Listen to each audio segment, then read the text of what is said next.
Two channels coming together. Oh, yeah. True crime team, you better know. After the facts and defense rest, let's go. Bringing justice, doing their best. Woo! Facts are flying, truths unfolding. Criminals shaking, their stories holding. Defense rest, got the legal mind. Together they solve, justice they find. All rise, the truth's in the house. Y'all bring it up, breaking it down. Hear that call, facts and defense, a mighty blend. Oh yeah, justice ain't gonna bend. Naval hits, the facts commence. Defensive moves, we've got the sense. Teamwork strong, no crime secret. Yeah, they're bringing justice. Best believe it.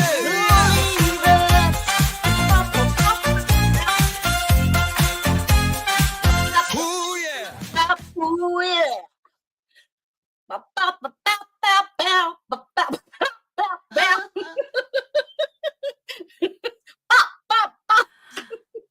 I love that song. So good. Hello, You hello. got so good at it. Hello. I even unmuted my mic just so that you could hear my me singing like a cat swinging around. It was funny today. I was on Morning. YouTube and I must have tapped something wrong. Oh dear, you're freezing. And I know that song. Oh, am I? Yeah. I think I need to go get Millie off, I think. Oh yeah, you're lagging. Millie, ooh. Off you get. Millie's probably gaming. Taking up all the bandwidth. Daniel sorted, no problem. Now, just to update everybody,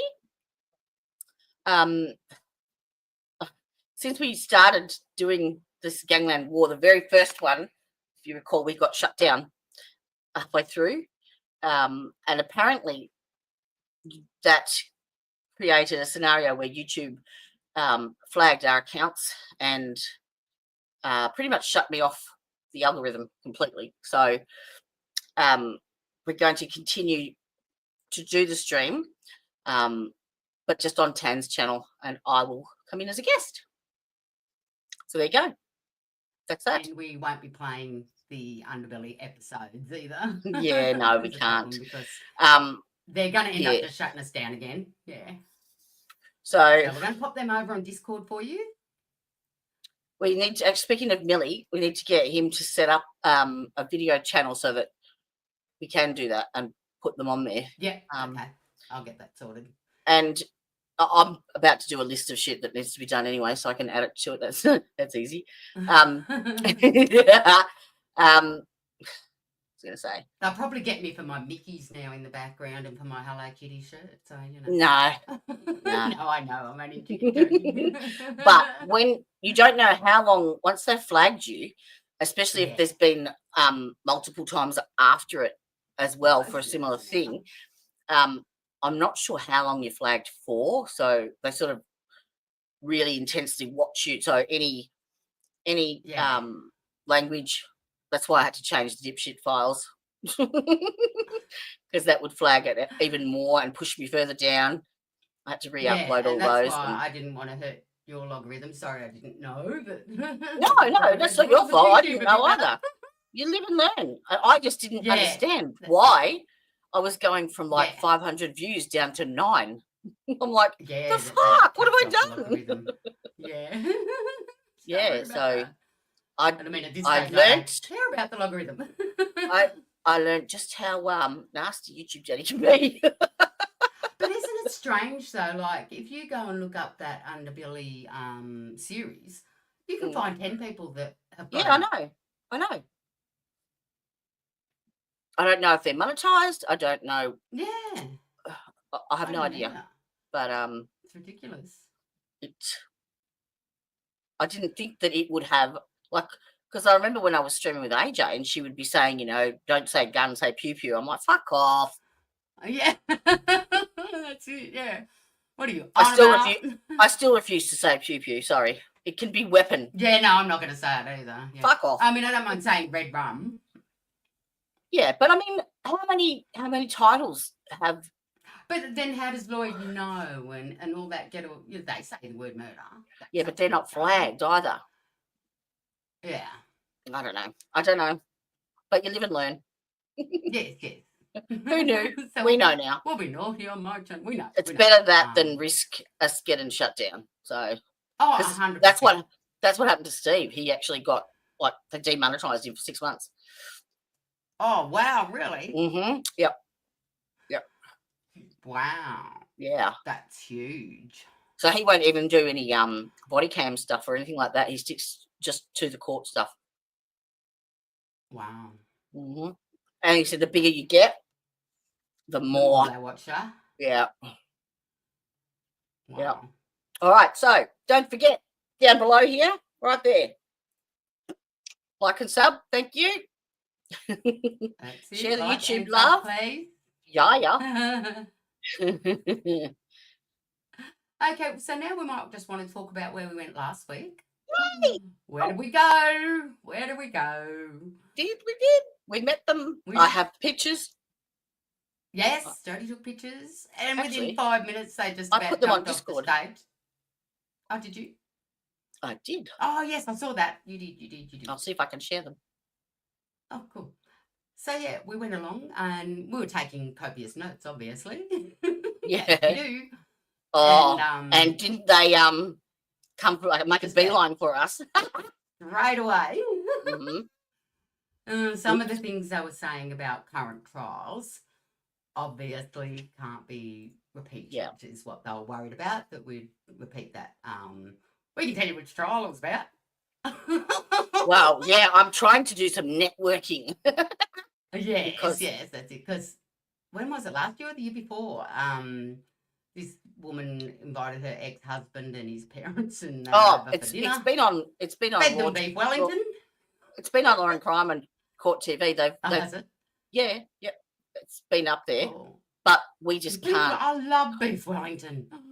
There was this restaurant we just can't spare the trial, which is a spew. Yeah, but these guys have media access, and they have a courtroom reporter. We could just go and sit in the gallery. It's in I did ask. It's in Morwell, I think. Yeah, well, that's not that far.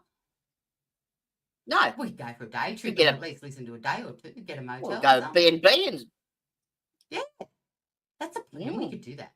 Anyway, when is what that? Else we thought of it. I don't know, I'll have to look it up. It's not far away, I don't think. As long as it's not in April. So, I'm not sure. We'll have to have a look so we can update them. Yeah. So I happened to get very sick that night. Oh, yeah. And at halftime, we were standing outside I was having a cigarette. Jodie was vaping. And I just said, oh, shit, I think I'm going to be sick.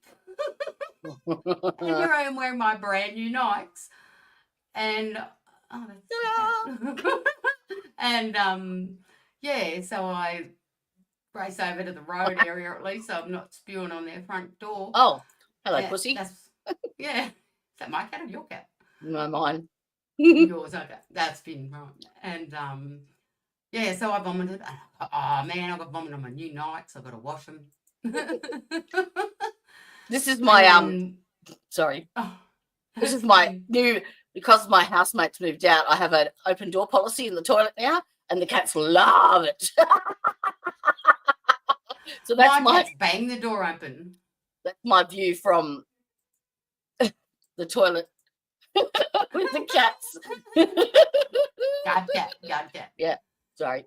Right. That's what my boys do. Yeah. So anyway, we went to see them. They seem like pretty nice guys. We talked about maybe stealing some stuff off their podcast and putting on ours, and the problem they've got is we can't do that either because they're still both employed by the Herald Sun, which is a newspaper here in Australia. Well, they're still actively working. They're not retired or anything. Yeah, exactly. Yeah, as well as writing numerous books. Did you see the number of underbelly books? Like, because it's not just about the Melbourne underbelly; it's about all the other ones as well. Have you got your books that you bought? No, they're at your place,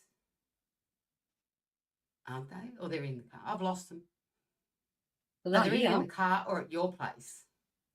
I Okay. don't think you brought them So in. anyway, on the way home to Jodie's place, because I was driving, we had to stop and I had to throw up again. And then on my way home from Jodie's place to my place, I had to stop and throw up again.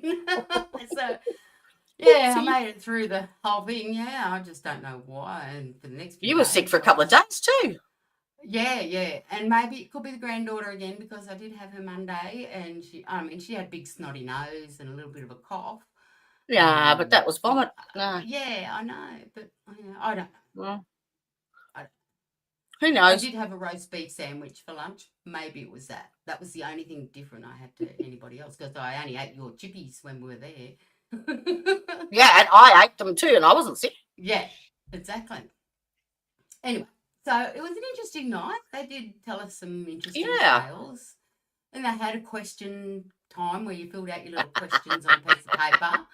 And out of the 200 and something people there, mine was picked. Yeah. So that was funny. Whether they kept it to the side or not, I don't know. So I have to go to the car for those books. I think it was because it was one of the last ones that was put up, because he was going through them at the end there, wasn't he? Yeah, he was. I think some of them he thought, oh, I can't answer that really. So that was a fun night. But I think it was more of just a book promotion thing rather than a hell of a lot of information. Because it didn't start till 8 and they really didn't get started till 8:30, 9 o'clock. And then it still only went till about 10 and a bit. And then we went and played the pokies for a bit and done our money. So anyway, that was a lot of fun. But this week we'd like to just go through, I think, the complete timeline of everything, because we really haven't done that yet, because we were going to go through it completely. Rather than, we tried to work out the best way to present it. And because we were planning on screening the series, we thought it would be a good idea to keep up with it. Yeah. And do one a week, and it gave us 13 weeks of streaming. Yeah. Yeah, now that's a and there's plenty of content. It's not like it's lacking in. You could really go down a rabbit hole and a half. And some of them 100%. Yeah, definitely. Because I've gone down this rabbit hole on the police and the corrupt police and what happened during this, with the corrupt police being tried, etc., and whatever else happened after it, which we'll go through after we go through all the deaths. Because we have a lot of disagreement in the community too about who was really part of the Gangland Wars, when they really started. And when some people say there were some earlier murders of 2 police officers. The Wall Street. Pierce. Yeah, Victor Pierce actually ended up getting done for that. Mm-hmm. And I found out a bit more information about why Carl got out of jail when he did, even though he hadn't. Yeah, and why Mockbell got out of jail when he did, because he shouldn't have, really. He should have sat there on his ass until they were ready to go to trial, but they didn't, And, the police have made a lot of changes, lots of changes since then. And from the Royal Commission, I think I was up to point number 66 of what they're... Oh, really? Oh, my God. Okay, far out. Interesting. Yeah, of how they needed to change things. But anyway, so because yes, we've got corrupt police and we have corrupt barristers here as well. Well, one. Well. And, listen to that lawyer X. Man, oh man, she was off the track. But anyway, let's just have a look at what they say is the beginning. So, here's the start. February 7th, 1995, when Greg Workman was shot dead in Toronto over a $50,000 debt. Now, we've seen that one. And no, this is where I had it set to start, remember?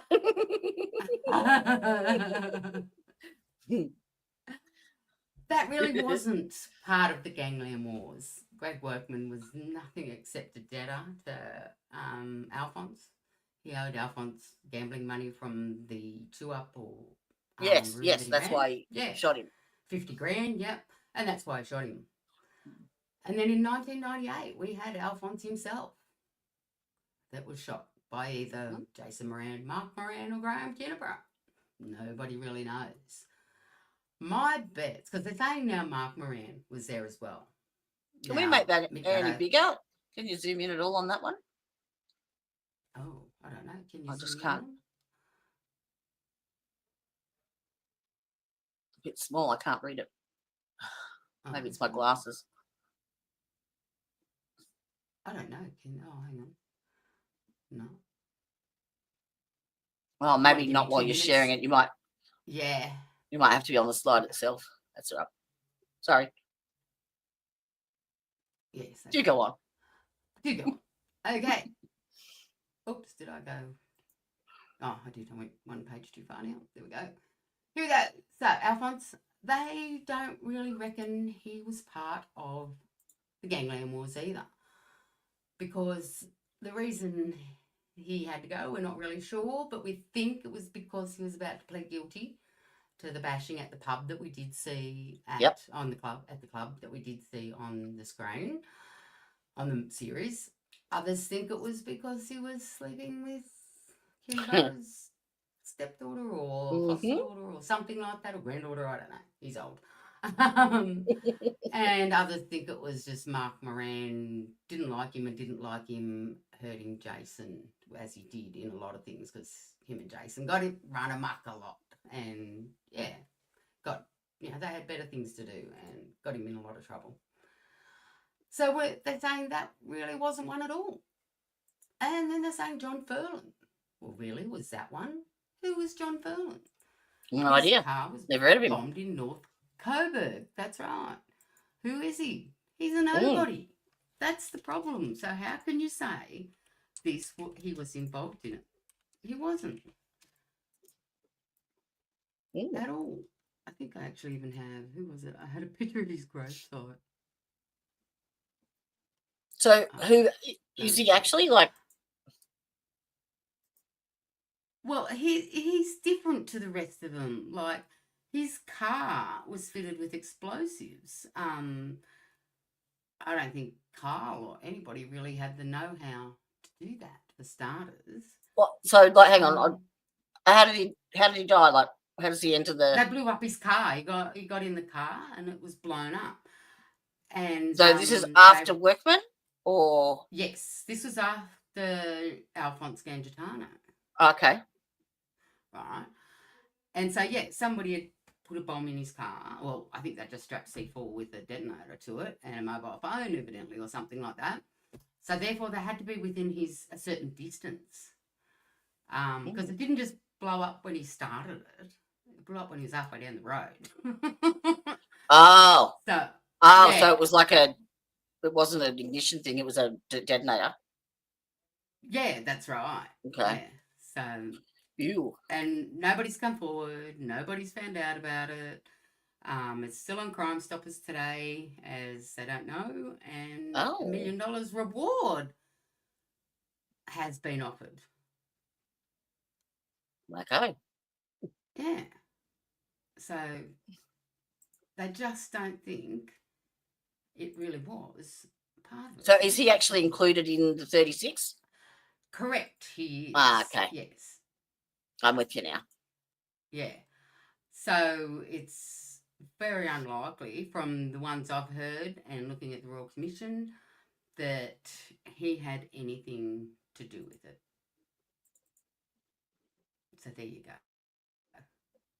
So it's really only 35. Yeah, well, we could get less than that. Oh. We've got Charlie here. Oh, I keep tapping on that. Charlie? I don't want to do that. Oh, I say Charlie. But old Charlie, old mad Charlie Hegelite, he found shot dead in the front yard of his home. So Charles, again, yeah, he was a bit of a nut job, but nobody around that era had really anything to do with him. Mm. So again, it was another thing. Why was he killed? He was Hungarian. He dealt in amphetamines. Mad Charlie. Yeah. So he wasn't part of any of the crews, or was he a known No. associate?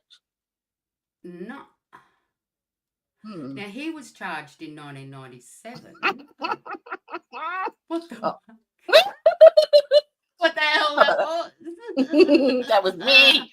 It was me. He was charged in 1997 after a gun battle with another criminal associate. And then he was kept in custody for 12 months, and then charges were dropped when witnesses failed to testify. And he was murdered within months of his release. Oh. In the Gangland killings. And they're saying a major suspect was Dino Dibra. And he was very good friends with Chopper, Mr. Hegagliardi was. Uh-huh. He's a piece of world, was.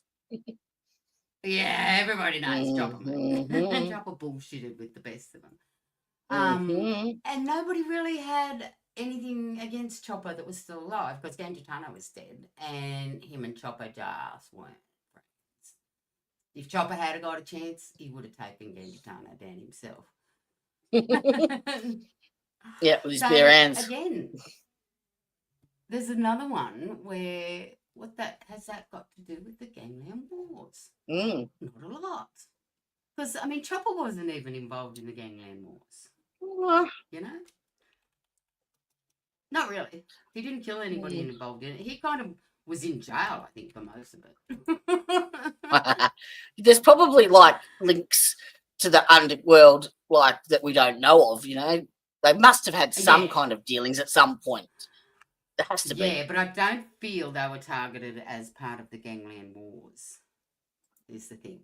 Just listening to Mick Gatto's book, I listened to it twice. The bit I showed you was just part of it on a video. That was about Gangitano. It goes into oh mate, I cried, I laughed. Really? Yeah. Unbelievable. Yeah. And some people who couldn't name, but you knew who the hell they were. I like Mick Gatto. They were. I like him. I do too. Yeah. I met him once, but it was just, oh, hi, Mr. Gatto. You know, and that was it. Is he really that tall, that big? He's freaking huge. It's like a man mountain. You know me, I'm 5'4". Even my ex was with me, and he's 6'1", and even he looks small compared to Gatto. His shoulders are just that wide. You know what I mean? He's just huge. He really is. Yeah, and then we've got Vince Minnelli. Let's go to another one. Vince Minnelli. So he was an associate of Victor Pearce and Alphonse. But was he again? Was it retributive? Was it to do with the others? Was it to do with anything? You know what I mean? Like, was it someone else? Nobody really knows. And then on his graveside, it's got Vincenzo Manella, 48, former employer of Victor Pearce, was shot dead near his Fitzroy home on January 9th, 1999. Vincenzo had served time behind bars for shooting an owner of a cafe, which had barred him from acting tough when carrying a loaded gun. He was under police attention as a possible source of chemicals during the drug squad's 1990s operation. So, because he was a heavy gambler with large debts. Oh. Again, I think it was more to do with the large debts. The chemicals that he bought and sold, evidently some of them off the drug squad. Yeah, I think there was a lot more people that wanted him dead outside of the Gangland Wars, mainly the debt, than in the Gangland Wars. Now, Joseph Cordera. Again. Half of these names I've never heard of. Yeah, I know, and that's what I'm saying. On the 28th of May 1999, he was killed. Now, Mick Gatto grew up at the Vic Markets, right?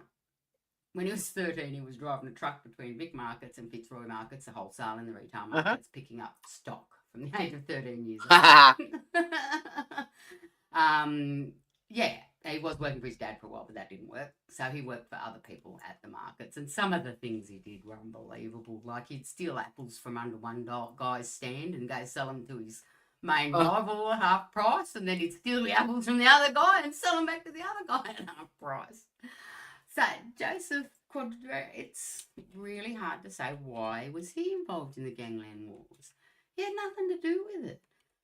And because, I mean, they reckon that was more to do with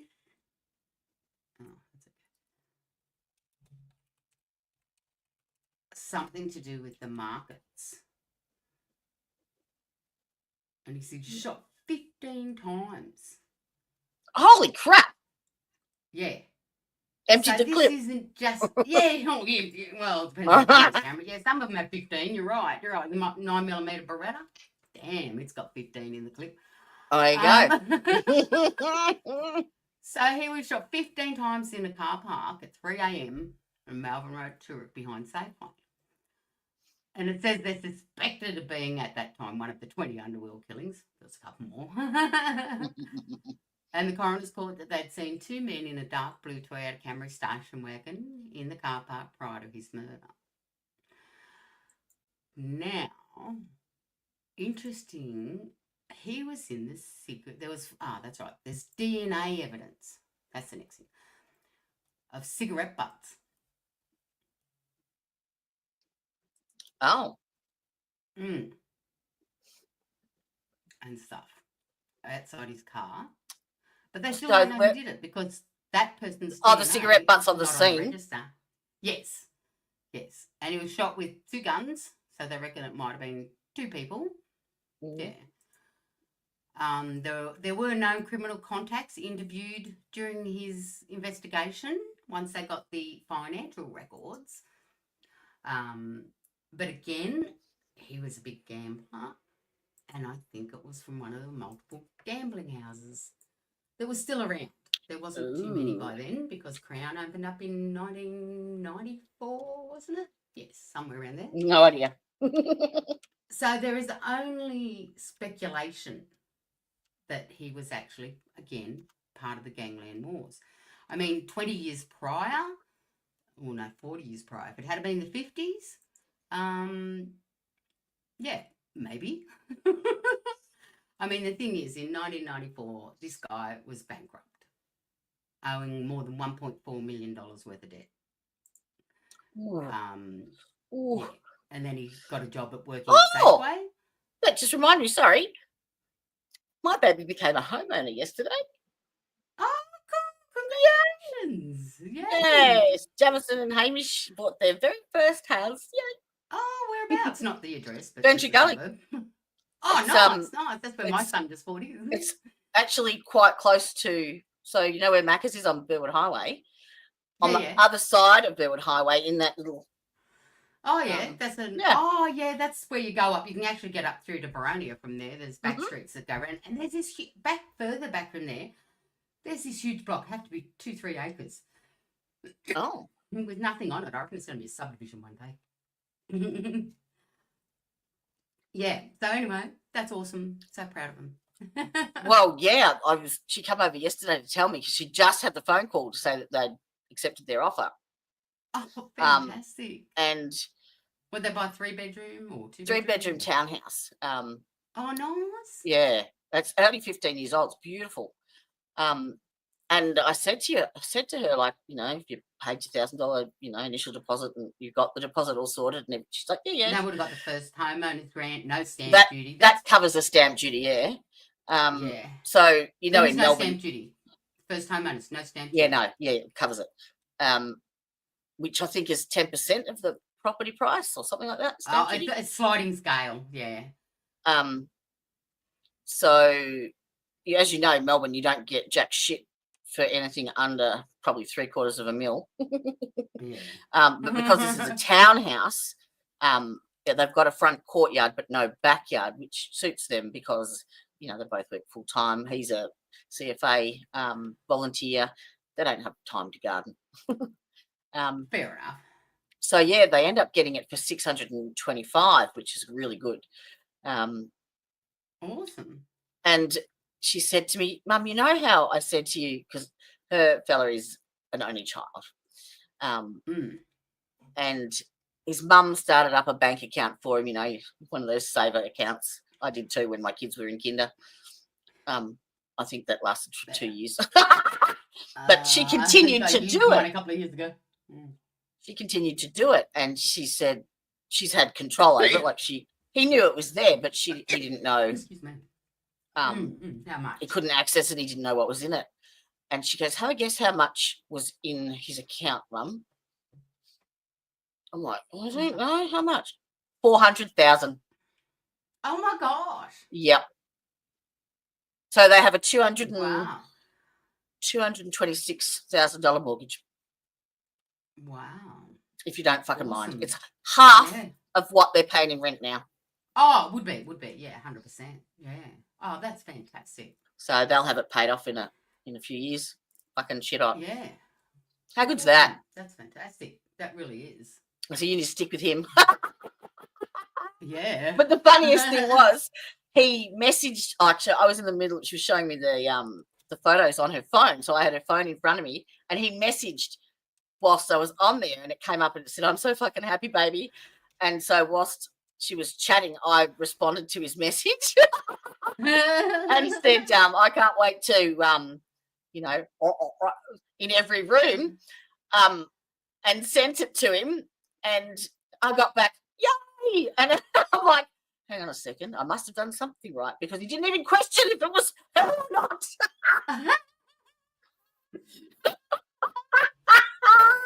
He had no idea.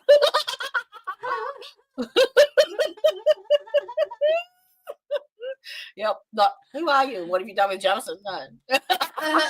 Just yay. That's a classic.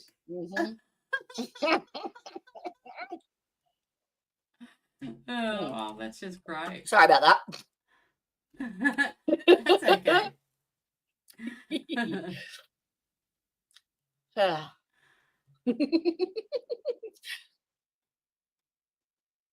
Right. Okay, so let's go. Who are we up to next? We just did Charlie. Didn't we? I've totally thrown us, haven't I? Sorry. Yeah, that's okay. Yeah, that one was Charlie.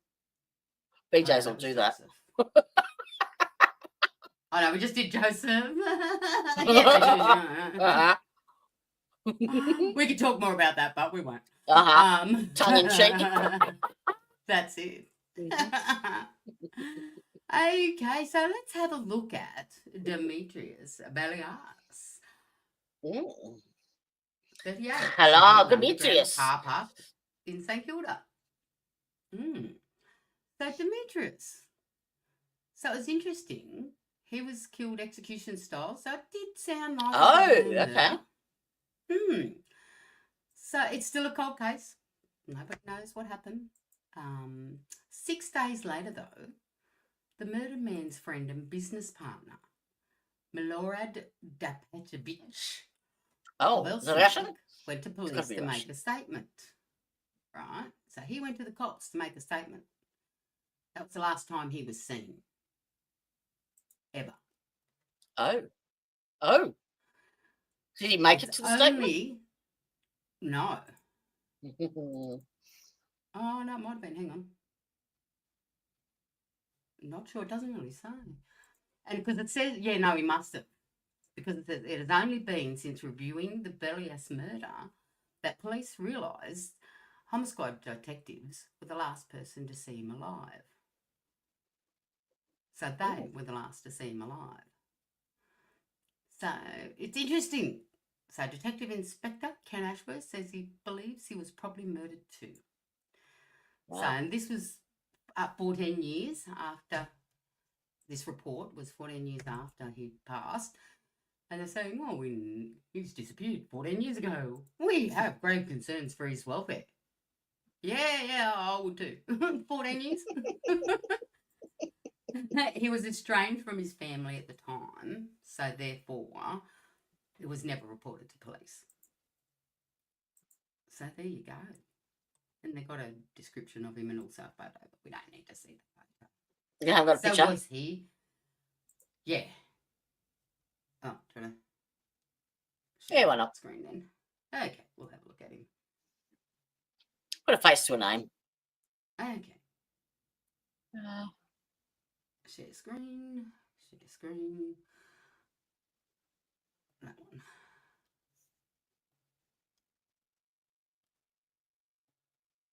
There he is. Oh,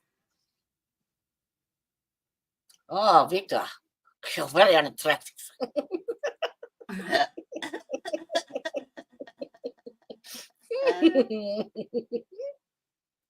You're a classic. Oh. So that's the first page. Now let's have a look at the second page. And I will do this bigger and put it on the thingy if you want. What do we call it? Discord. That's it. We can put it on there. Okay. So now the next one. Let's have a look. The next one, Victor. Gerardo Manella, 31 shot in a North Fitzroy Street after trying to escape from two men. Oh, really? Who was What that? two men? What two men? That's right. Do you know? No. Oh. Nobody knows. Oh. Because there was his brother as well that was shot at the same time. So Gerardo and Vincenza, I think he's the next one or one down. Yeah, no, don't know where he is. Oh, no, that's where I think they might have counted it as two, maybe. I don't know. But anyway, they were both killed. Mm-hmm. And again, no charges ever laid. Even the anti-gangland Purana task force looked into it. Yeah. Really? But, yep. But then, Les Samba, who is a South Australian-based horse trainer, was in Melbourne for the horse sales around then. And they reckon it was something to do with him. They reckon... Was he out at Flemington or...? Well, he came to Flemington a lot because, I mean... Even though he lived in Adelaide, most of the horses ran over here after, they tried them out in Adelaide, and if they were good, they'd bring them to Melbourne because obviously, or Sydney, because the racing scene's a lot bigger. So I'm sure he lived over here a little bit at the time. So they're saying Mr. Samba, Vincenzo and Gerardo Manella, and businessman John Furlan, which is one we talked about earlier, the deaths have never been solved. Now, I think if they were in the Gangland Wars, it might have been a bit more... Do you know what I mean? Don't know. And what we've got to remember too is when was Carl Williams shot? He was shot in March 1999. Oh, that's the one they got him in the belly. October. That's correct. October 1999 in Gladstone Park, which is just a shitty little park. Yep. He was meeting... it was in a park in Gladstone. Who was he meeting? He met Jason Moran, wasn't it? boys. Yeah, that's Jason right. and Mark. That's because he said, you should have killed him then. Correct. So that was October 13th, just before Gerardo Manelli was shot. Okay. So I don't think Carl had enough time to really think about it and sort anything out at that stage. You know what I mean? Yeah. Yeah. So again, I don't know whether that one really had a hell of a lot to do. I think that had more a little bit to do with the horse racing industry, maybe. Yeah. And maybe some SP booking, something like that. SP booking is starting price booking, just in case it's they take bets on horse races, and it's totally illegal in Australia. You have to be a registered bookmaker in Australia to take bets at the race course or anywhere. Yeah, so they think it could be something to do with that. So Carl was then, as we said, shot a week before that. And that's what everybody in all these other stuff that I'm reading is saying, that's when it really started. Was when Mark Moran was killed. Because it was Carl that did all the killing. Or Carl called all the killing. And that was true. I mean, Angie Veneman could have been Benji Veneman, Andrew Benji Veneman, could have been responsible for some of these murders too. Yep. Well, But he was he the was hired just a gun, hired wasn't he? gun. Yeah, at that stage. He I was mean, he didn't freelancing really to get everyone. He anything. was just good friends with Carl Williams as well. Correct. Well, he became good friends with Carl Williams because you've got to remember he was paid to actually, well, a deposit anyway, to actually knock Carl off. That's But right. He went to Carl with it, didn't he? He met him. And, That's oh, right. he's I was right. spewing because this episode of the Underbelly, you get to meet Roberta, and she's a scream. I know. Maybe we can play we just still play a couple of clips. Yeah, I reckon the good we ones can. in where the pill press. We can play that bit. Yeah. And so what he was meeting the Moran boys over is when they bought this pill press, which cost them 80 grand. Off of Mikey, because he was the one that organised all the pill press purchases in Australia. They needed a cook. And Carl happened to be there when they were unpacking it because he was their driver and did a few jobs for him. He said, I can cook. Because he'd gone to Tony Mockbell a couple of years earlier. Said he wanted to go into business with him. Yeah. Tony just kept putting him off, thought he was a dick. Yep. I thought he was a dumbass, yeah? Yeah, everybody thought he was a dumbass. I mean, and he stole Jason Moran's dog for him, did lots of stupid things for him. Well, we never actually got that collaborator, did we? That's right, that's what I didn't really steal Jason Moran's dog. Yeah, that's funny because we did ask John Sylvester and Andrew Rule that. Yeah, they didn't answer us today. No. So he had actually offered Mr. Mockbell some money to, and, you know, a percentage of his business, basically, if he taught him how to cook. And he did. So, or his cook taught him how to cook. There you go. So that's when Carl said to the Morans, I can cook. So then on the first batch he made for the Morans, right, he'd substituted an ingredient that made them... the binding or something, wasn't it? Yeah, that made them all go to powder instead of... Did you do that on purpose? No, I think he was experimenting to see what actually worked better because he had a couple of different recipes. Yeah. So I don't, because it's funny where you hear people got their recipes from. I actually got a recipe when I went to court when my brother was charged with... Yeah. Well, you know how to cook it. They told us. My brother got charged with manufacturing ecstasy in a commercial quantity back in early 2000. No, early 1999, actually. It was the year Jasmine was born. And, yeah, we went to court, blah, blah, blah. He didn't do it. He's just an idiot. But anyway, they did tell us how it was made in that. And they actually had this guy that was in jail that they'd raided the place where it was being made. And this guy was in jail that was the cook, right?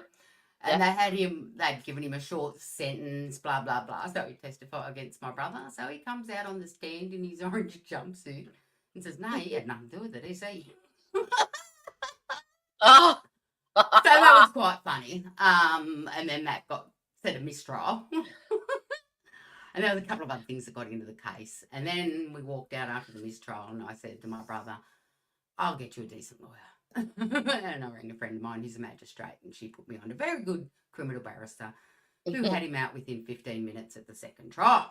So the police, because he was a scientist, the police just thought he was the one giving them instructions how to make it. When he'd sold them some glassware that he'd had from when we used to own a laboratory. And that's all. But being my brother and being stupid, he didn't get the money off them, all of it. He only got half the money. So he kept going back to the house, which was obviously watched. Dipshit. And I mean, definitely dipshit award. We should put him on the photos. And he had actually spoken to this guy and he said, I don't know, it wasn't me, mate. I'm just here looking after the joint. And I mean, one whiff of my brother should have known exactly what was going on. But anyway, he was stupid. Cost us a lot of money. We got him off. And there's other stories to tell about that, but that's more family issues. We won't go into that. So, yeah, I actually learned how to do it as well at that court case. So it's interesting. Because the chemical reaction does have to happen. And, yeah, it can blow up. Or if you store the chemicals too close to each other, you can blow up the lab. Which had recently happened to Tony Mockbell. Because Tony really in the mid-90s that's when he was... Yeah, well, I'm importing all this stuff and a few wharfies because the Painter Doctors Union was gone by then. It had been dismantled. A lot of them now are in the CFMEU. So obviously the CFMEU, same contact, same people. My husband's in that. Well, my ex-husband, sorry. Yeah, and then again he got a cook and a pill press himself and all that kind of stuff, and he was making billions. I'm not talking millions. He was making billions. And that's why Kyle wanted to be associated with him and not the Morans. The Morans were doing well, don't get me wrong. I mean, Lewis was multimillionaire. Wasn't by the time he died, I don't believe, because he'd invested it elsewhere that Judy didn't know about. And, yeah, and I mean, we can tell that Mockbell definitely made billions, 100%. I mean, how's Danielle still living in Greece, you know? And all that kind of stuff. So, yeah, so Mockbell was up and rising, but he was a bit quieter on the scene. Yeah, he's a bit flashy and everybody knew what he did, but he didn't piss people off.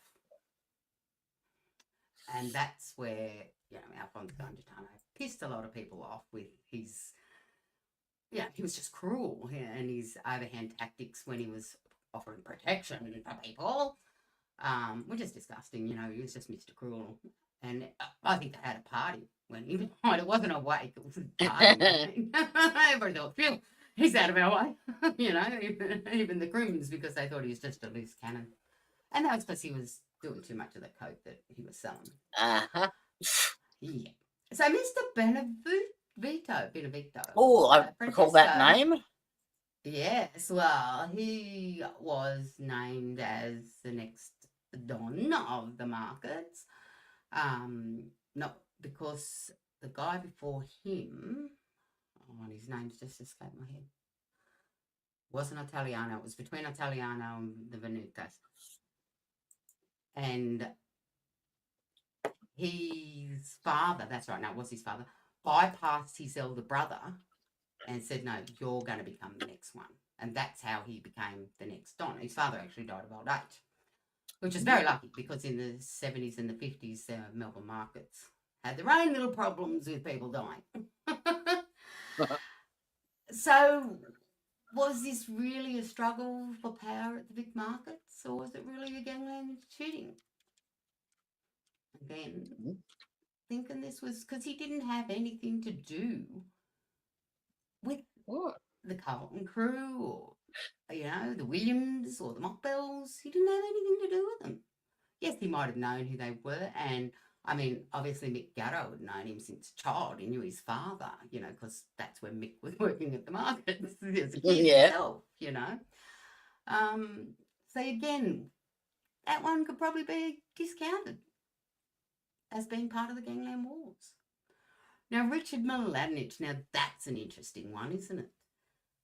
People were saying he was shot dead because he was Mark Moran's bodyguard. Now, what a lot of shit. Mark Moran was very quiet, very quiet. He was strong as steel, worked out every day, did his business, and did it Helen right. Mulvey. Sorry. He did it very quietly, and he didn't do it with anybody else except his brother and his father. Yeah.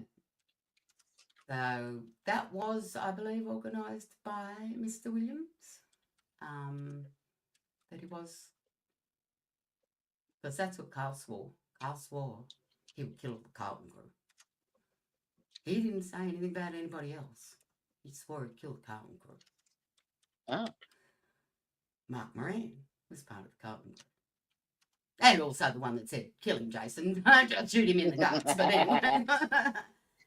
So that's what, if you listen to the Lawyer X book, and if you listen to, there's 3 or 4 different ones I've listened to that have got either books or video YouTubes or just information, you know, from the news and different wiki stuff, etc.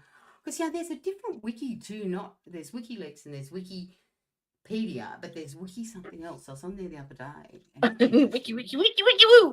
Yeah, WikiWand or something like that it's called. And it gives you a lot of different information. So there we go. That's when they reckon it was the start, the real start, Ooh. because that's what Carl Williams started, and he aimed to finish it. Now, Dino Dibra was shot outside his West Sunshine home. Is he involved with the Carlton crew? Dino Dibra. I've never I even know met him. He was.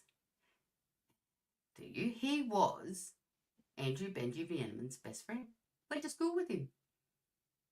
Didn't he do the running though? Like, wasn't he the runner? No, that was Victor Brincat.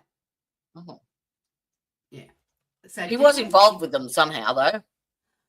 Look, the Carlton crew hadn't really met them. He ran with the Sunshine Crew, is where he ran. And obviously that's where Benji Veneman first ran with as well. And it was funny, in Mick Gatto's book. You've got that on Talk audiobooks, about- haven't you? Yes, I have. Maybe we We should talk play about that. Oh, I think that's another one that we can get in trouble with, but we can play. But a you've little paid bit for it, of haven't you? Yeah, but it doesn't give you the right to publicly use it. Not even as a reaction? Like, you could play it as an audio and we know. can react to it? Oh no, I'll send Mick an email and find out. But it's published by Belinda Publishing, so I do know them because I used to work for a book distributor, as you know. I could actually send them an email. I think I've got Yep. their address. Yeah. So with Mick's book, I'll put that on mute.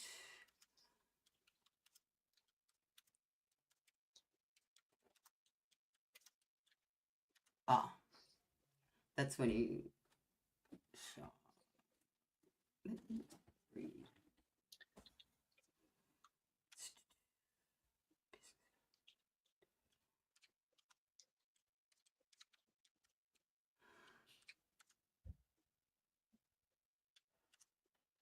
Dino Dibra.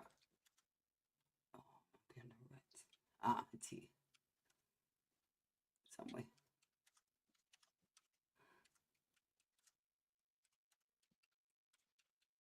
Actually, this would be good to listen to, just this chapter. I might just share that.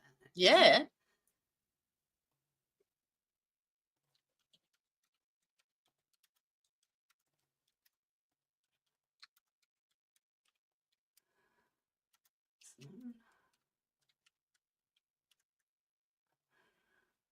So yeah, this is I, Mick Gatto, and Tom Noble. I don't know, some of it sounds like Mick, and because when you listen to this, some's in third person and others not. So I think part of this, which I didn't, narrated by Simon Westaway. There you go. Yeah. But anyway, let's just play this. This is chapter 27, which is about the Gangland Wars.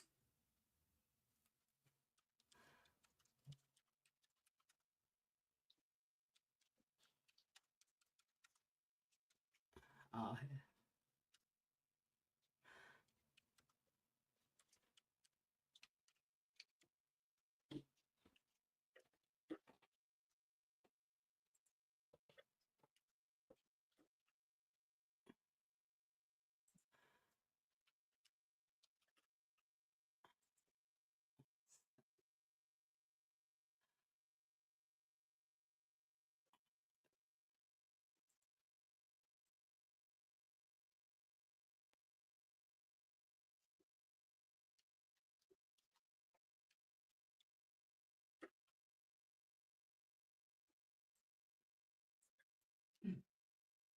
What up?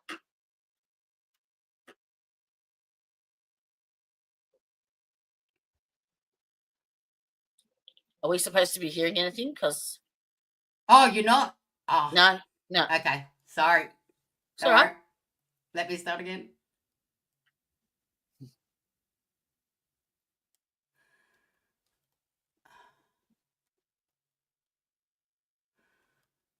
That's it. John told me a That's company better. called Screen Time was Here we go. 27. Melbourne's Underbelly. I first heard about plans for the Underbelly television series from John Sylvester, the Melbourne journalist who co-authored the books of the That's same who we name. met. John That's told right. me a company called Screen Time was planning to do a TV show on the Gangland Wars and asked if I was interested in meeting those involved. I certainly was. I like to keep my finger on the pulse. John told me they would be doing the series regardless, so this was a chance to put my point of view across. Sometime later, a few people came to my office at Elite Cranes, including Greg Hadrick, one of the producers, and Des Moynihan, the executive producer. I didn't tell them too much, but they kept sucking things out of me and ended up with some useful information that was used in the show. I told them, I'm happy to consult for a fee, but I'm certainly not going to help for nothing. That's free, mate. But in the end, I helped them a bit and got nothing for it. Yeah, got nothing. Simon Westaway was cast to play my part, and we met over lunch at a Carlton restaurant. He was a good bloke, and we had a chat. Afterwards, a couple of friends asked if I'd noticed what he was doing over lunch. Whatever you did, he did, they said. What do you mean? Well, when you were picking your teeth with a toothpick, the way you do, he was doing the same. When you drank, he grabbed the glass and drank the same way you do. He was trying to imitate you. I hadn't noticed. That afternoon, I made a few inquiries about Simon and discovered he was an ex-copper, which, to me, meant there was no way he could play my part. So I rang him. Mate, is it true you used to be a copper? Yes, that was 20 years ago. Well, you can't play my part, I said. You're from the other side of the fence. I'm a good actor, Mick, he said. I promise you, I'll make you proud. I wasn't convinced and told him I'd be ringing Des Moynihan and letting him know. But I thought about it overnight and decided it's not really up to me who plays my part. I knew there was a fair chance I could get him moved if I rang Des, but I didn't make the call. The next morning I rang Simon. Just do the best you can for me, I said. And he did a great job. He made me look very respectable and honourable, although I'm a more happy-go-lucky bloke than he portrayed, and we ended up as mates. One of those in my network of contacts is Eddie Maguire, who was running Channel 9 at the time. It was Eddie's idea to fund Underbelly. Without him, it wouldn't have got off the ground. I met Eddie many years earlier and I liked him. Every time I'd seen him somewhere, he comes over and says hello and has a chat, no matter who he's with. Not long ago, I saw him at Melbourne's tennis centre with former Victorian Premier Steve Bracks. And he waved and came over to shake my hand and say hello. Considering the position Eddie is in and my high profile and notoriety, I thought it was good form. During the production of Underbelly, I was updated on what was going on, particularly about my character's involvement, and a couple of times I grew concerned about what was happening. In one planned scene, Mario was going to threaten people who owed money and come out owning several car parks.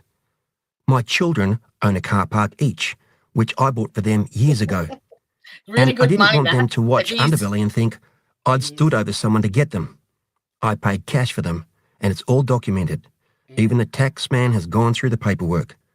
They also planned 2 versions of the Andrew Verniman shooting. One of what happened, the other of the police version of events, which had me executing Andrew, then firing shots around the room to pretend it was self-defence. I took offence at that. I'd been acquitted, yet they wanted to do that. I rang Eddie and spoke to him.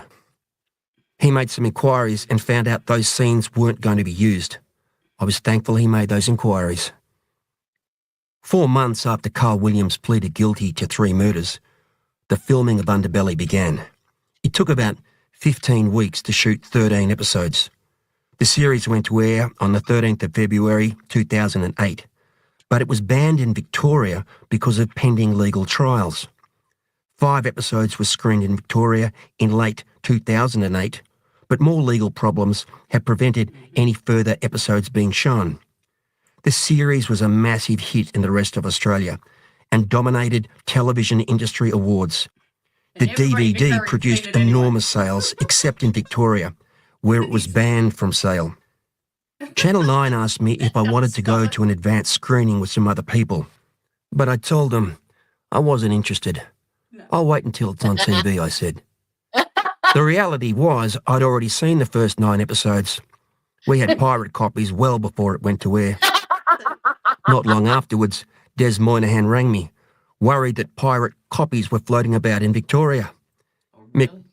There's a heap of pirate copies getting around. Do you know much about it? Actually, I do, Des, I said. I put Actually, a I million do, copies Des. out on the street myself. What do you mean? Nah. Well, you didn't pay me any consultation fees, so I had to make money somehow, and it's going great. It wasn't true, but for a long time Des thought it was. Someone, though, was making a heap. They were selling the whole series for $100, but when people got home and watched it, there were only 9 episodes. And when they got to episode 10, it was blank. Funnily enough, about this time, Simon Westaway came to Melbourne and popped in for lunch. Have you seen the series yet? I asked him. No, I've only seen the first couple of episodes. That's all they've released in Sydney. I grabbed a bag from under the table. There were about 50 copies in there. I gave him a DVD of the whole series without the last 4 episodes. He couldn't believe it. Where'd you get that? Don't worry about it, I said. I'll sell them We had a good laugh about that. He took it back to Sydney and watched the first 9 episodes. He couldn't believe that he'd been one of the lead actors in the show, and somehow we'd seen the series first. I watched the whole series in a day. I was glued to it. It was pretty funny to watch because I was involved and knew so many of the players. Some of it was accurate, but they added a lot and glossed it up for TV. Much of it wasn't true, with some parts blown out of proportion. They threw in some murders that just weren't related and created relationships that didn't exist. They didn't let the truth get in the way of a good story. But while some things were off the mark, it all looked good. I actually took offence at a few aspects, especially with Mario Condello and the money side of things. They had a story where some kid borrowed money, couldn't meet the payments, and killed himself. Then Roberta, Carl Williams' wife, had a go at Mario over it. It was just bullshit. None of it happened. The kid didn't exist. And if Roberta had done that to Mario, he would have had a go at her. In the first episode, they introduced the Carlton crew. Me, Mario Condello, Alphonse Gangitano, Graham Kinnaborough, plus Lewis, Mark and Jason Moran meeting at a football ground. Well, that was rubbish from the start. There was no Carlton crew. This group and the term were invented by a journalist or the police to try and show there was 2 factions fighting each other. That just wasn't the case. I spent all my days with Ron Boggetti, a pensioner in his 70s. If anyone was the Carlton crew, it was me and Ron. Small crew, really. I rarely saw Lewis and hardly ever spoke to Jason or Mark. They all ran their own races. The meetings show and never took place. In fact, I can't remember a single time when all those people sat down at a table together. I don't know if we ever did that. I had plenty of lunches with Graham when Lewis called in, but never Jason. I never got along with Jason. I didn't like his arrogant, fiery attitude. Perhaps we all sat down together at Jason's 30th birthday, but I'm not even sure about that. And that would have been with many other people too. So these meetings were all nonsense. What I did appreciate, though, was the fact that I was never linked to drugs during the series. I told the writers from day one that if they linked me to drugs, I'd be furious, and they respected that. Whenever drugs came up, I was off screen. Not at all. The most brilliant part of the show for me was Vince Colosimo's portrayal of Alphonse Gangitano.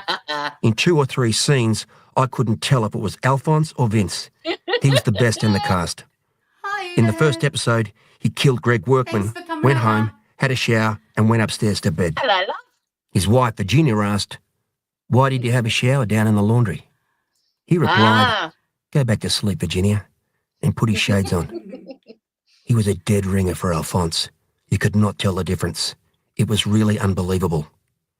As for the others, Carl Williams actor Guyton Grantley did well. He looked like Carl and was pretty close, although Carl's a bit dopier than that. Andrew Veneman came across a lot better than he actually was. Friends who watched the show said Andrew was likeable, but he wasn't like that. He was very jealous, aggressive and ambitious. Damien Walsh-Howling, who played the part, did a good job, but gave the character too much charisma. Graham's portrayal wasn't bad, although he should have found someone like Gene Hackman to play the role, like he did in the movie Enemy of the State. That was Graham. But they got his wife wrong. They had an old woman play her. She did a good job, but in real life, Graham's wife is a beautiful, elegant-looking lady. The bloke who played Lewis Moran looked like him, Yeah. although Lewis was a bit bigger than him. Overall, most of the actors were very good. The girl who played Roberta Williams did really well, although Yeah. she's nothing like Yeah. Roberta. I've met Roberta a few times since the show went to air. She asked me for help and support, and she's got balls. She's driven in Yes, she uninvited, does. wanting to see me at Elite Cranes. Not long ago, you tried to get me killed, and now you want me to help you, I said. Oh, don't be like that, was her reply, and she laughed.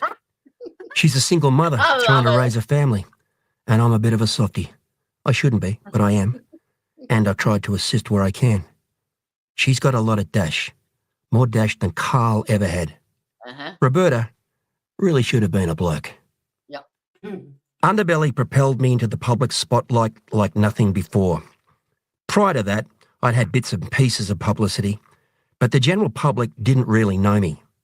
Once Underbelly was out, I couldn't go to a wedding, a funeral, a sporting event, a dinner, without someone recognising me.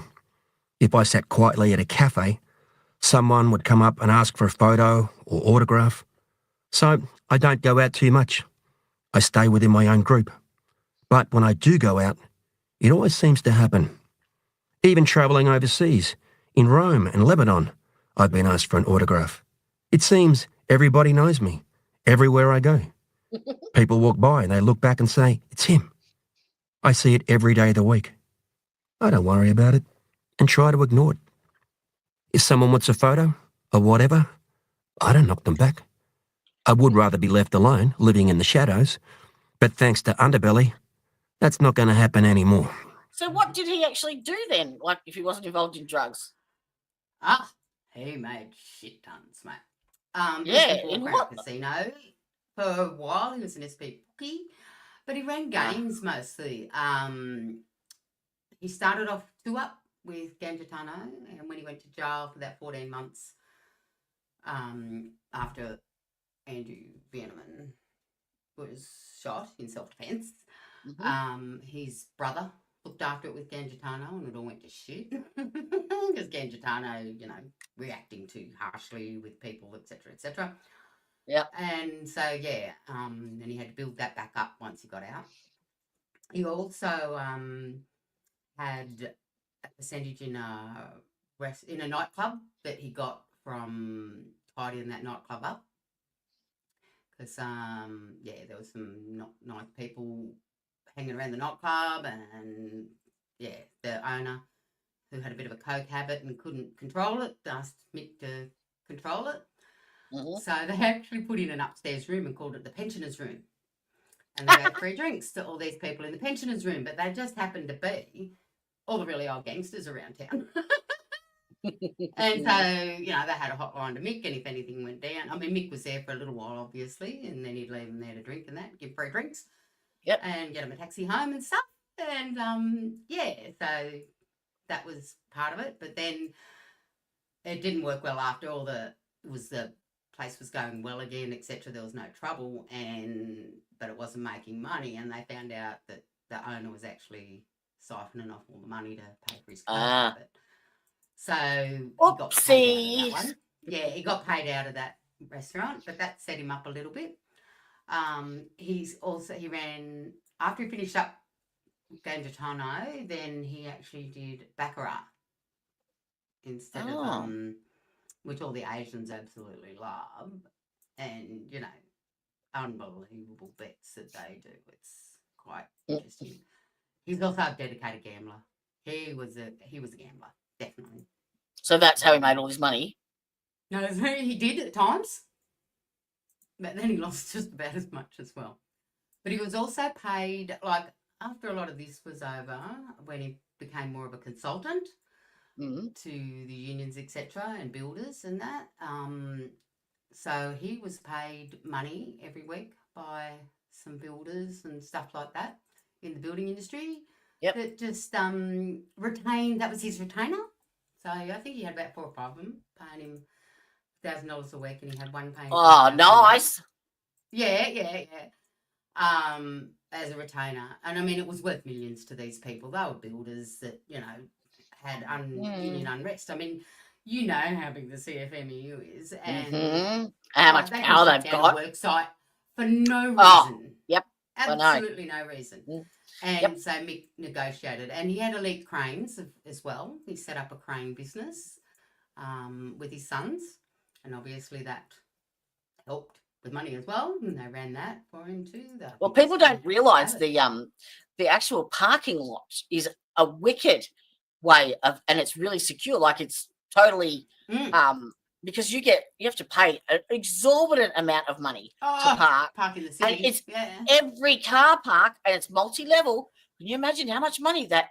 It's just like it's a license. I know when I was in Brisbane as an accountant, I know Mike. I was offered. I had a car park in a building in Edward Street.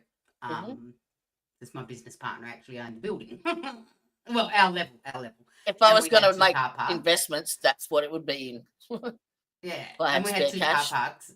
They were end to end, which was a pain in the ass. But I usually come in half an hour later than my partner, so I was always unable to get it. But I was offered 80,000 for it at one stage, and I said, "Oh, it'd be nice for a car park."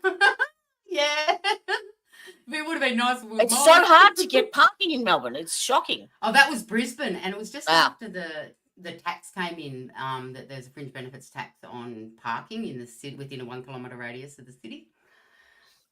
So yeah, a lot of businesses didn't like paying fringe benefits tax, so others didn't give a rat's. They just paid it. So anyway, let's get back to our little story here. So you said Mick made his money in a lot of other ways, but drugs certainly wasn't one of it. And they also ran a Manila game. What's Manila? Oh wow! In Texas Hold'em, right? You get 2 cards, and then there's a betting round, and then there's the flop, which is 3 cards. Then a betting round, then the turn, then a betting round, then the river, which is a betting round. So then it ends up with 5 cards, and you've got to make the best 5-card hand with your 2 cards, or with none of your cards, or with one of your cards. Doesn't matter. Manila is a short deck game, so they only play with 8s and up in the deck, right? So it's like Jack, King, Queen, Ace. Like Euchre instead of 500. Yeah, a bit like that. You could make that example. Yes. Very, because that's the 5s and the 6s. I love playing that. Yeah. We need to have a card game. So, we do. Anyway, Manila though, I've actually played. When Crown opened, I used to go up and sit down at the Manila table. It was 1-2 Manila, and it was all the old blokes, mate. All the old Greek blokes, and they'd say, "You can't play Manila," and I'd say, "Yeah, I can. I can." Why not? Because you've got vagina. I should have been at home with the bambino. Fuck off. Women should not be there. Yeah. Fuck off. Classic. And Mick did change that too in his gambling establishments, that he changed it and made it open to women. That's when he put him, because it wasn't previously, it was only the men were allowed to go. And then they had functions. And we're talking 1990s here. Fuck. Yeah, that's right. In the 2000s, early 2000s, yeah. And look, I think how all these people got away with all these murders back then is the technology of today. If it happened today, there's no way it would have got that far because, just the technology today, they would have been caught. I mean, you can't drive into the city without being caught on 12 cameras now. That's right. Yeah. So there's just cameras everywhere. So let's go back to our we might finish on this page, hey, so that you've got time for your stuff, because I've still got 2 more pages of people that have died. That's all right. So next week, no, that's okay, because I want to watch the Karen Reid stuff with you. I've got to set up a few things first, so yeah. Okay, cool. That's all right. So Dino Dibra, he was actually killed by Andrew Veneman. And see this, let's put it back up, sorry. At the stage. Here we go. So Dino Dibra was killed by Benji Veneman. So was Paul. But they were friends, weren't they? They were best friends, and so he was with Paul artists too, right? Why did he kill him? Well, Mick Gatto was at someone's party. Whose party was it? In the book, he's saying that was someone's 50th, and like 600 people were there. Blah blah blah, and Benji come up to him, and he was drunk. Now Benji didn't really drink, hardly ever drank water most of the time when he was at a party or anything. And So Mick pulled him over the corner and said, "Hey, I've heard that you did Dino and Paul." Now, normally, Benji would say nothing to nobody. Mm. He didn't brag about who he killed, ever. He didn't brag about it. He wasn't that type. And that's where the cops come undone with him a couple of times too, because one of them said a snitch told him that Benji was bragging about it, and everybody's going, "Benji, brag? Are you serious?" Well, Like, you can't Mick really Gatto be in reckons- the job that he was doing and be a snitch. Sorry. No, that's right. You would get, So, wouldn't get any work. oh, well, I think he not a snitch on anybody else, but a snitch on himself later on with the police.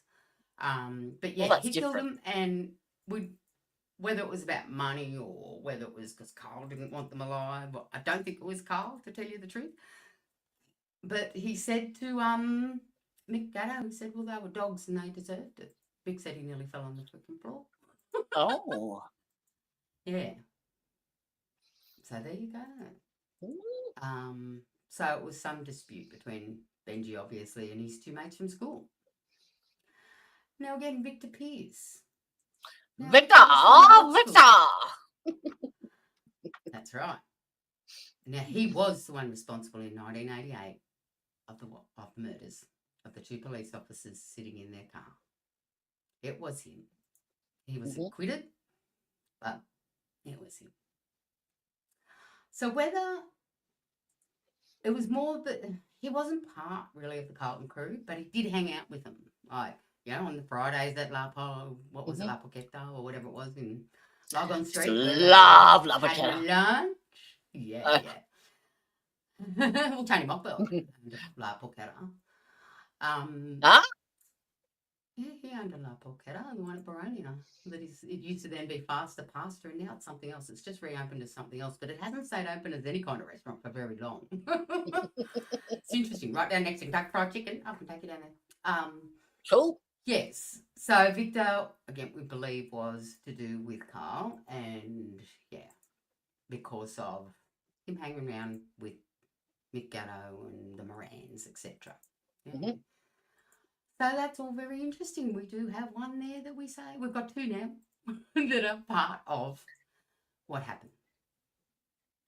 Yeah. So Mark Moran and Victor Pearce, we believe. So really, out of how many that you've... Well, we've dished off a few there. I mean, we've taken two here that were definitely Benji, but really he wasn't part of the Gangland Wars. You know what I mean? So that was all very interesting. Oh, you should hear what Mick Gatto has to say about Radev. About who? Radev, the next one, the Bulgarian migrant, Nikolai Radev. Go on then. He had been in jail, in and out of jail, assault, burglary, attempted arson, drug-related offences, and he was shot in the head repeatedly in Queen Street. And again, they're saying that it was to do with people that it wasn't, because Mick Gatto said he was nuts. Nobody in the world wanted anything to do with him. If you wanted someone shot, he would do it. Definitely, he would do it. And I think more what happened with him from other different readings that I've done is that I think someone wanted to shut him up about a job they'd done for him. That he'd done for them, up in Sydney. Mm-hmm. That's why I think he was gone. And then we know Jason Moran and Pasquale Barbero. Well, Pasquale was a good friend of Jason's, but he just happened to be in the wrong place at the wrong time. Oops. This is the one that really made the police jump. When Jason Moran was at Auskick. Oh, yes. The runner. 5 kids in the back seat. Yeah, that was Jason's nasty. twins of the Tarago van or whatever it was. And Victor Brincat went up, shot Jason with a shotgun, raced around the other side, and killed Pasquale Barbero with a pistol. And then he ran. In front of the runners kids. Oh, Yeah. in front of the kids. The kids were splattered with blood. There were Yeah. other people around, their kids. Because they couldn't get to him. That was the only way they... Yes. Exactly. That's wrong, though. Oh, it was terribly wrong. And Yeah. that's what made the police form Task Force Piranha. So that's when it was created. Correct, in 2003, because the public uproar saying, you've got to do something about this. Yeah. Whereas the cops before, because of, I don't know, all the terrible things that had happened with the police, with corruption and that, and, who was on the homicide squad at the time, they, in the past, well, they're only killing each other. They're not really hurting anybody else. We'll just let them go. They'll just kill each other out. We'll be good. But yeah, once it became such a public exhibition, they couldn't not do something about it. So they really had to now. It wasn't just involving the bad guys. Too many people saw it. And Victor Brincat, his known motive when he was doing his, because he was a gun for hire, was that he'd park his car a long, long way away, because he was a damn good sprinter. And he would run. And he did. He ran over the bridge, and he ran until he got to his car, and then he drove for so far, and then he burnt that one, and he had his own waiting, blah, blah, blah. So, yes, Victor Brincat couldn't be mentioned in the series because he was still facing charges. Now, the reason that this series didn't come to air in Melbourne was because of the homicide squads interrogations to do with corruption, that their hearings were going through, and some of these people that were involved, Victor Brincat, the others, Vicky Jacobs was one that her name was wrong in it, the lawyer, George, whatever his freaking name was, George, some more name. So, yeah, all those people, were facing charges, etc. But this is how Carl and Tony got out of jail early, right? And because Carl and his father were caught when that off-duty policeman went past that house, went jogging, and heard the pill press. So they were both put in jail, his father and him. They'd spent 12 months or so in jail, and because these court cases were still going on with the homicide squad and the drug squad, with police corruption, they couldn't give them a timely trial. So they had to let them out on bail. So it's their rights that they... Correct. Mockbell, I believe, had already been to court on drug trafficking, but it became a mistrial. So he was awaiting his second trial when he got let out. And that's when his lawyer, or barrister, Miss Gobbo, lawyer X. Gobbo, giving gobbies.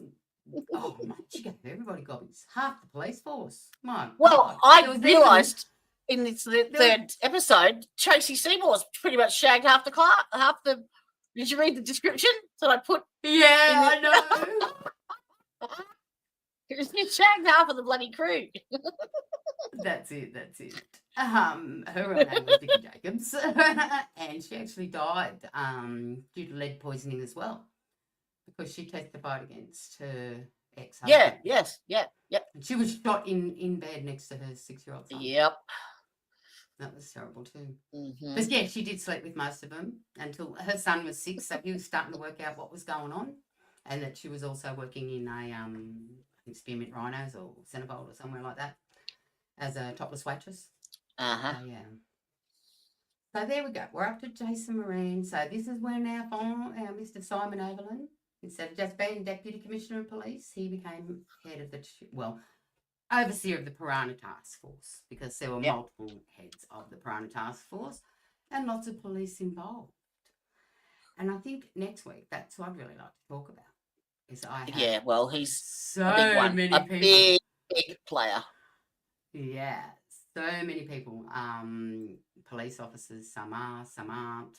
Still police, some are dead, some are alive. It's very, very interesting, some of the names that I've managed to dig out. But as a result of all this, I think we might sign off soon, because I need Yeah, no worries. And so we'll stop here at Jason. All right. Because I've got to focus on him next week then. Yeah, well, we've got Jason out of the way. We know Jason was killed by someone who, Carl Williams, because he just wanted to kill all of them, all the Carlton group. when they shot him in the stomach, he swore that's what he would do. And even Mick Gatto says, if Mark Moran had done what he should have done, if Jason had done what Mark told him to do, it would have saved a lot of lives. And that is so true. Well, there you go. Yeah. But Carl made a lot of money too. You think? Yeah. But I don't think the Morans ever made, like, they did well, don't get me wrong. And, Did you realise there's a TV series called, Netflix, I think it is, The Animal Kingdom? I think it's based on the Morans. Or someone from the... because there's actually...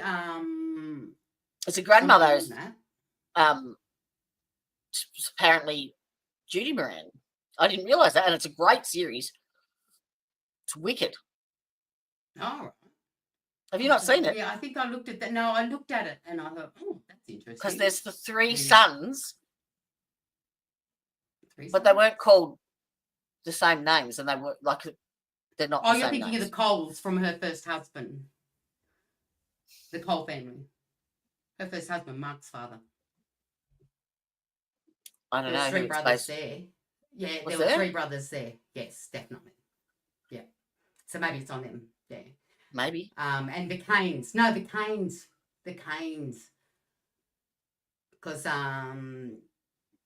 Jason married the main Cane, Lewis Cane. The main no, Cane. It wasn't Lewis, it was the other one. There was 3 Cane boys, Raymond, Lewis, and someone else. And I think it was the other one that Jason married the daughter. Okay. It was Lewis Cane's niece that married. Because the Canes were all killed except for Lewis, and that was the second Lewis. I think he was the son of one of them. And he was actually on with Laura Gard Wilson, who was the other female barrister that come up after Gobbo did. Because, she was the first. It's a shocking name, isn't it? Oh, but her uncle was, mate, he was a judge. He was everything. He was very well known. I mean, and yeah, they were very proud of her that she was one of the first women to become, she was the second woman in Australia, in Victoria, and the youngest to become a barrister, to be admitted to the bar. Yeah. The bar. The bar. She spent a lot of her time in bars. I've got my head in the gutter. I've got my head in the gutter tonight. You can have. She screwed anything that walked and talked, mate. And she accused, Cole was one of the names of a very high up policeman. He might have been a district superintendent. He ended up resigning over her because she said there was rumours going around. She had slept with him evidently, but there was also rumours going around that her child was his. It wasn't. He'd never slept with her. Oh. So he said, but we don't know for sure. But he ended up resigning over her and her accusations of sleeping with him. But yeah, she screwed everybody. She screwed Mockbell.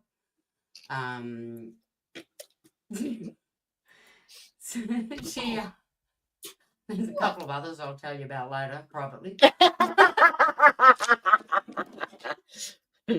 Cool. Yeah. All right. But she was well known for doing that with her clients. But anyway, I hope you've had got a few more. Well, we're going through with us this time in our Melbourne lifetime. And it seems about every 20, 30 years it seems to happen again.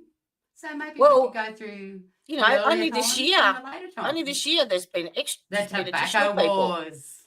Yeah, there has. The tobacco wars are going off now. And they there's people linked to this that have been executed this year. What's his name? Sam the Turk. That's in.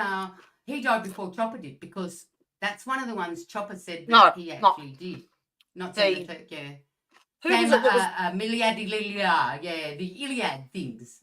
Hameds and Iliad, the ones with the funny names. The Punisher. The Punisher got executed only February, I think, or... Yeah. But they're now followed on from this. Yeah, exactly. And took over. And the tobacco wars, because a lot of people didn't realise, they're saying the tobacco wars are now. Well, that all started, the illegal cigarettes started a long time ago. with the big markets and bringing them in with the veggies Chop, and chop. stuff like that. Yeah, because even Mick, when he was a kid, talked about that.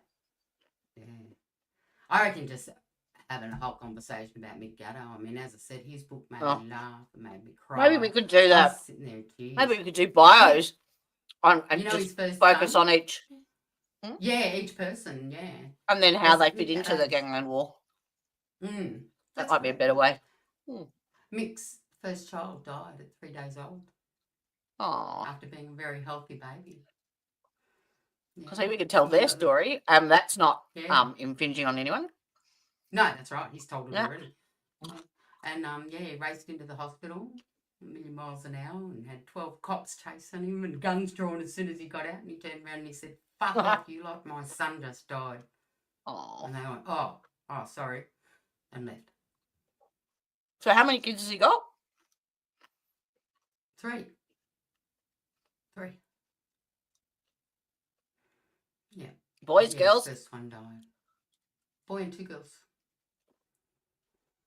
But yeah, his first son died. And he said after that, with the next kids, mate, he just had baby monitors and video cameras set up in their rooms. Yeah. You would, wouldn't you? Because they couldn't attribute it to anything. Perfectly healthy baby. And he died at 3 days old. Sis? Tragic and sad. Yeah. And yeah, they lost their house. Not over this, but about the different Royal Commission. Oh. The Building Industry Royal Commission that he became a part of, that he didn't really want to be a part of, but he had to testify. Because they had a Royal Commission. Once you called to testify, mate, you got to testify unless you're disappearing, yeah. So, yeah. And next week, we'll keep going with the rest of the few and decide whether they belong or they don't belong in our little timeline of events. We'll work it out. Yeah. It's just a shit that it coincides with that we the couldn't- hearings. Yes, I know. Yes. Hopefully there isn't one next week.